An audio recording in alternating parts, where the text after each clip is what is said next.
Can you see that on the camera? Yeah.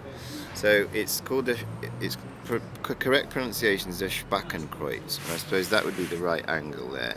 So it's like it looks like somebody running away with their hands over their arms over their head. Can you see that? Running in fear. And but it's a swastika, which the Nazis called Hakenkreuz, with one arm broken, which is why I call it a Spakenkreuz, because it's spastic.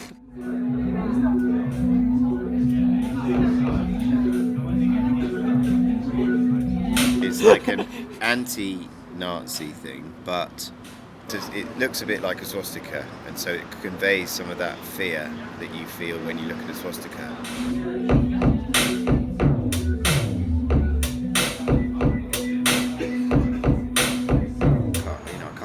I can't believe nobody else has thought of that. It's so obvious.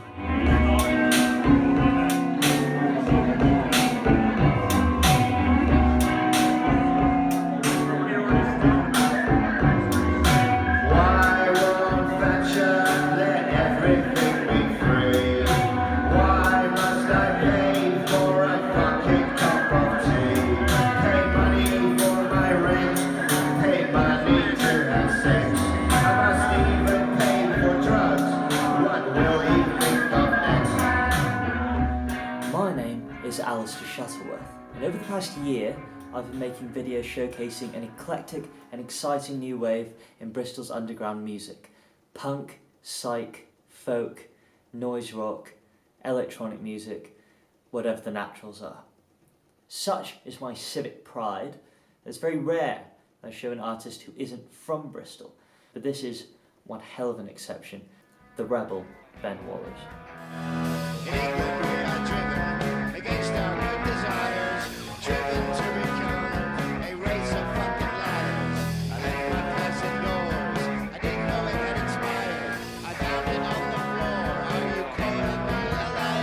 Not only has Mr. Wallace released music in every category I've just described, he's also one of the most bold, original, funny and fierce satirical lyricists in maybe the history of music, also forming an arch inspiration to some of the best bands of our time, including the Fat White Family, with whom I discussed him in my first ever interview. Yeah, they were like a mould for us to kind of Absolutely. fit ourselves into. His 30-year career has spanned various projects, most famously perhaps satirical art punk band the Country Teasers, where he's probably best known for writing songs about things like misogyny and racism, but from the perspectives of misogynists and racists.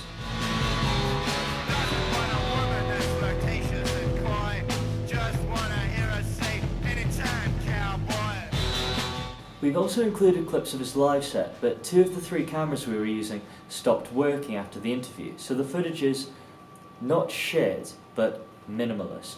May you go forth and seek out his music in the quality it was intended to be listened to in. Let it not detract from the fact that this is probably the most in-depth interview and one of only 2 video interviews with a genuine, bona fide musical genius of our time. So watch, absorb, be enlightened. This is The Rebel. The human race has come a very short way in a very long time. Isn't it a shame? We cut each other's arms off, millions of us are killed, and we have to pay for funerals and enormous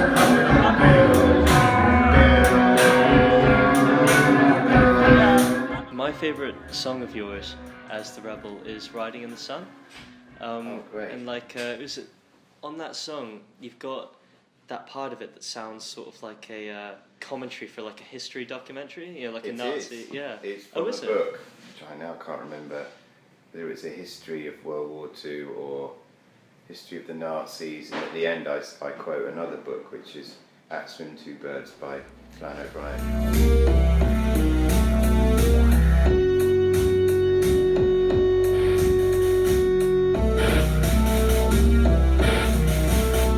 Across all of your projects, you seem really interested in borrowing from things like, you know, like history and literature and like other songs as well. How much of your music would you regard as being personal? Oh, that's a good question.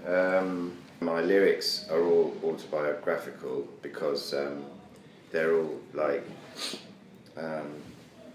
about me in various different ways, or either I'm satirising something I don't like, or I'm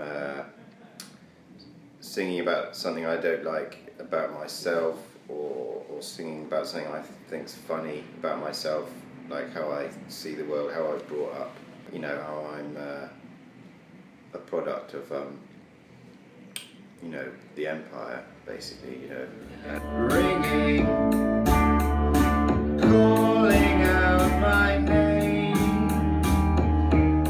I think it's all personal, but when I'm doing things like borrowing and referencing, you know, I just really like these things. Like in Riding in the Sun, I probably had just read that passage. It's the end of That Swim Two Birds. It's very emotional.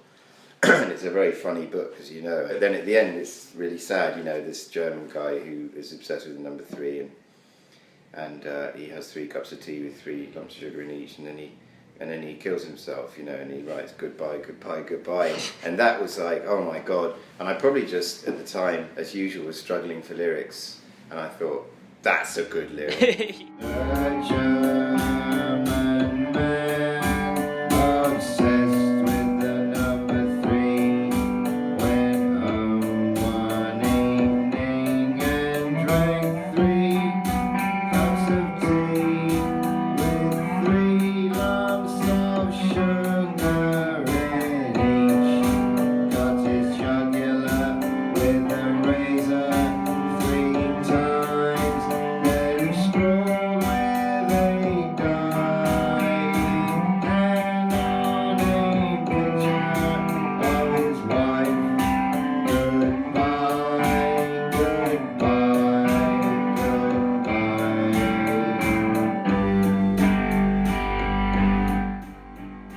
Process is always making the music, which I really enjoy, and then comes the nightmare of having to put lyrics onto it, because if you don't have lyrics it's not a song and it doesn't count in my opinion. So then I have to go through all my notebooks, and I've got loads of notebooks, and I remember in the old days I used to trawl through them looking for lyrics that would scan. I just write lyrics all the time, or poems or jokes.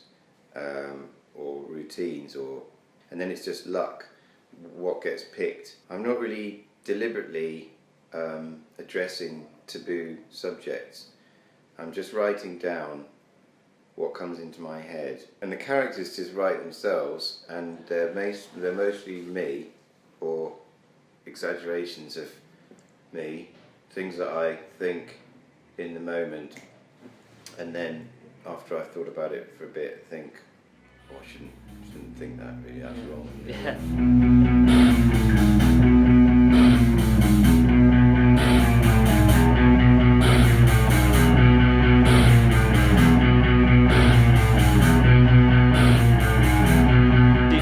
Do you sometimes feel not so much like you're satirising, but almost like you're sort of venting, like views that you're not really proud of, but you know, that kind of maybe under the surface kind of crop up now and then? Yes, you've hit the nail on the head. I mean, I'll think of something when I'm really angry or frustrated, and it'll formulate itself as a lyric. When our first album came out, Country Teasers, it was called A Pastoral Not Rustic World of Their Greatest Hits. The Pastoral Not Rustic World of Their Greatest Hits by Country Teasers. And I was playing it to my mum, and she said, "Why do you keep skipping this song?" You know, she wouldn't say, you know, bitches, fuck off. I'm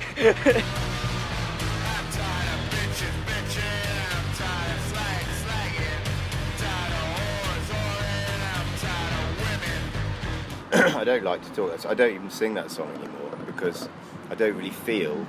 I feel a bit dishonest singing it, because I don't identify with that character so much anymore. I do sometimes. Yeah. But Burroughs is my main hero, and that's the kind of satire I think I've inherited, not deliberately, but like the ugly spirit, where you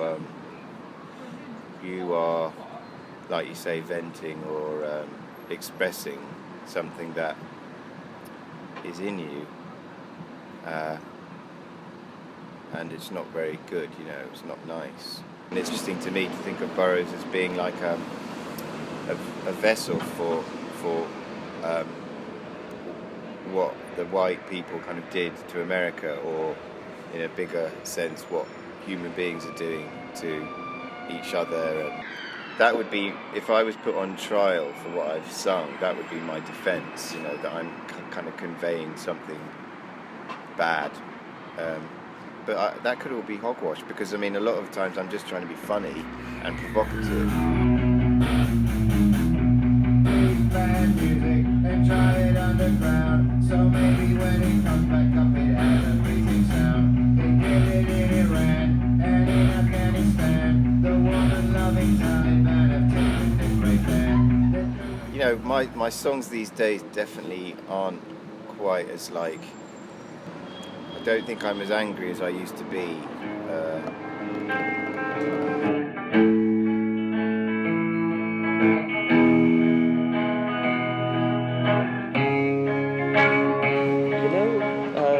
The Country Teasers song, David, I Hope You Don't Mind. Yeah.